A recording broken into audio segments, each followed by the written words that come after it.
The night house, एक खामोश घर और एक बेपनाह आत्मा।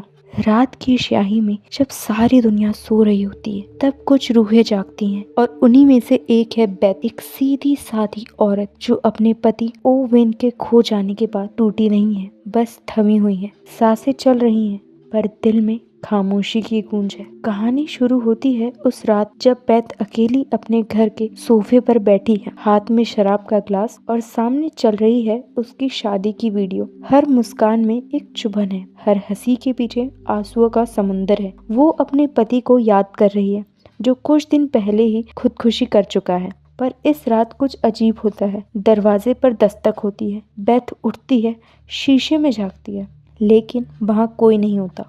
अगली सुबह बेथ, जो एक स्कूल टीचर है, जैसे तैसे खुद को संभालती है और स्कूल पहुंचती है। पेरेंट टीचर मीटिंग में एक स्टूडेंट की माँ उसे उलझ जाती है, कहती है कि उसके बेटे को सी ग्रेड क्यों मिला। बेथ बताती है कि असाइनमेंट नहीं जमा हुआ था।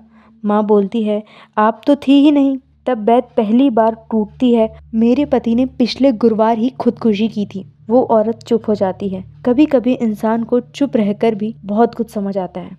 घर लौटकर बेथ ओवेन की पुरानी डायरिया पलटती है। उसमें एक झील के किनारे बने किसी घर का स्केच है, लेकिन गौर से देखने पर वो समझती है हर स्केच जैसे उसके घर का उल्टा प्रतिबिंब है, जैसे कोई आईने में झांक रहा हो। उसका दिमाग भन्ना उठता है। अगली रात म्यूजिक सिस्टम अपने आप चालू हो जाता है और फिर उसे ओवन की आवाज आती है। बेथ डर जाती है। वो ओवेन का फोन चार्ज करती है, लेकिन उसमें कोई मैसेज नहीं मिलता। फिर उसकी गैलरी में एक फोटो दिखती है, एक लड़की की साइड पोज से ली गई तस्वीर। वो लड़की बिल्कुल बेथ जैसी दिखती है, लेकिन कपड़े अलग हैं। वो अपनी दोस्त क्लेयर को दिखाती है। क्लेयर कहती है, शायद तुम ही हो, पर बेथ साफ कहती है, मेरे पास ऐसे कोई भी कपड़े नहीं थे। क्लेयर समझने की कोशिश करती है, ओवेन शायद तुम्हें धोखा दे रहा था, भूल जाओ। लेकिन बेथ का दिल मानने को तैयार ही नहीं था। दोनों बाहर जाते हैं, बहुत सारी पीते हैं। घर लौटते वक्त बेथ एक पुरानी बात याद करती है। जब वो 17 साल की थी तब उसकी कार एक खाई में गिर गई थी। फेफड़े फट गए थे, दिल ने धड़कना बंद कर दिया था। पूरे 4 मिनट तक वो मरी हुई थी, पर डॉक्टरों ने किसी तरह उसे बचा लिया था।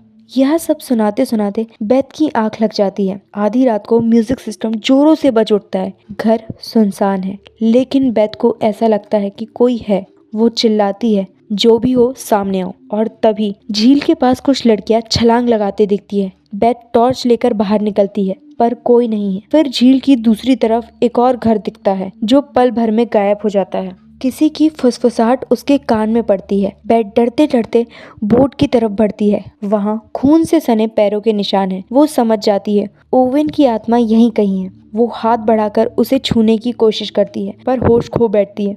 जब होश आता है वो खुद को झील के पार पाती है, एक ऐसे घर में जो उसके घर जैसा है। वहाँ हर कमरे में लड़कियां हैं जो बेथ जैसी दिखती है, और उनके साथ है ओवेन। पर जब वो घर के अंदर आती है तो समझती है वो अपने ही घर में है। मतलब ये सपना नहीं है, ये कुछ अलौकिक है। अब कहानी एक ऐसे मोड़ पे आ गई है जहाँ आईने के पीछे की सच्चाई दिखने लगती है। बेथ अब उस झील के पार के घर की तलाश में जाती है। उसे हर चीज उल्टी लगती है, जैसे कोई उसके अपने ही घर को पलट कर बना रहा हो। वो अकेली जंगल में जाती है, जहाँ उसका पड़ोसी उसे रोकने की कोशिश करता है, मत जाओ, वहाँ कुछ अच्छा नहीं है। पर बेथ अब डर से परे है। वो उस उल्टे घर में जाती है, सब कुछ टूटा बिखरा, जैसे वहाँ मौत की परछाई चलती हो। अंदर उसे एक गुड़िया मिलती है जिसमें सुइयां चुभी हुई होती है। ये कोई साधारण गुड़िया नहीं है, ये काले जादू का हिस्सा थी। वो भागकर पड़ोसी के घर जाती है, पूछती है, तुम जानते हो कुछ? ओवेन यहाँ क्या करता था? पड़ोसी धीरे से कहता है, मैंने उसे एक लड़की के साथ देखा था वहाँ, पर कुछ नहीं बताया क्योंकि तुम्हें टूटता नहीं देख सकता था। घर लौटकर बेथ ओवेन की चीजें खंगालती है। उसे 2 किताबें मिलती है।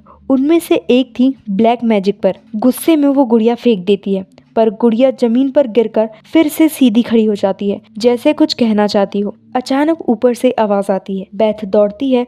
वहाँ एक मर्द की आत्मा खड़ी होती है। जब वो पलटकर बेथ की ओर देखता है, बेथ के रोंगटे खड़े हो जाते हैं। अगले दिन बेथ जाती है उस बुक स्टोर पे जहाँ से वो किताबें खरीदी गई थी। वहाँ उसे वही लड़की दिखती है जिसकी तस्वीरें उसने ओवेन के फोन में देखी थी। बेथ पूछती है, क्या तुम ओवेन को जानती हो? लड़की हड़बड़ा जाती है, हाँ, पर हमारे बीच कुछ था नहीं, वो बस एक अच्छा दोस्त था। उस रात वो लड़की खुद बेथ के घर आती है, कहती है ओवेन तुम्हें बहुत प्यार करता था, पर वो कुछ और भी कर रहा था। जिसे मैं नहीं समझ पाई। बेथ वापस उस झील के पार वाले घर में जाती है, इस बार शराब के नशे में। वो ओवेन की आत्मा को बुलाती है पर कोई नहीं आता। तभी उसका पैर फिसलता है और जैसे ही नीचे टॉर्च डालती है, वहाँ कई मरे हुए शरीर पड़े होते हैं। वो लड़कियां जो बेथ जैसी दिखती थी, वो भागती है डर के मारे। घर पहुंचकर आईने में देखती है किसी ने बाथरूम के शीशे पर कुछ लिखा है। वो पास जाती है, तभी फुसफुसाहट सुनाई देती है और फिर शीशे में दिखती है एक लड़की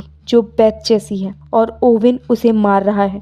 अचानक एक आत्मा पीछे से बेथ का गला पकड़ लेती है, दरवाजे पर पटकती है और दरवाजा अपने आप खुल जाता है। अब कहानी सिर्फ आत्माओं की नहीं, ये उस परछाई की है जो मौत है पर नाम नहीं बताती। रात का तीसरा पहर और बेथ अब एक ऐसे मोड़ पर खड़ी है जहाँ आगे केवल स्याही है, ना रोशनी ना उम्मीद। वो फिर से उस उल्टे घर में जाती है और इस बार वो खुद को एक कमरे में पाती है जहाँ दीवारें फुसफुसा रही है। यहाँ पर वो फिर अपने पति ओवेन को देखती है, पर अब वो ओवेन नहीं रहा, अब वो एक परछाई है, एक साया जो प्यार के नाम पर कुछ और ही खेल खेल रहा था। वो कहता है, मैंने तुम्हें बचाने के लिए सब किया। मैं जानता था मौत तुम्हें ढूंढ रही थी क्योंकि तुम एक बार मरते मरते बच गई थी। मैं नहीं चाहता था कि वो तुम्हें ले जाए, इसीलिए मैंने एक नकली घर बनाया, लड़कियों को लाया जो तुम जैसी थी और उसे गुमराह किया।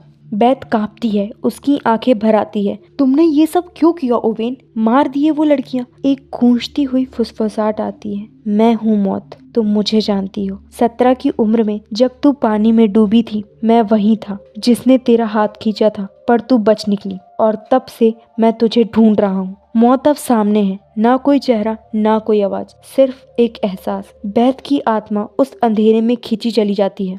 वो सोचती है क्या वाकई उसकी जिंदगी में कुछ बचा है। तभी मौत की आवाज आती है, खत्म कर इसे अभी खुद से।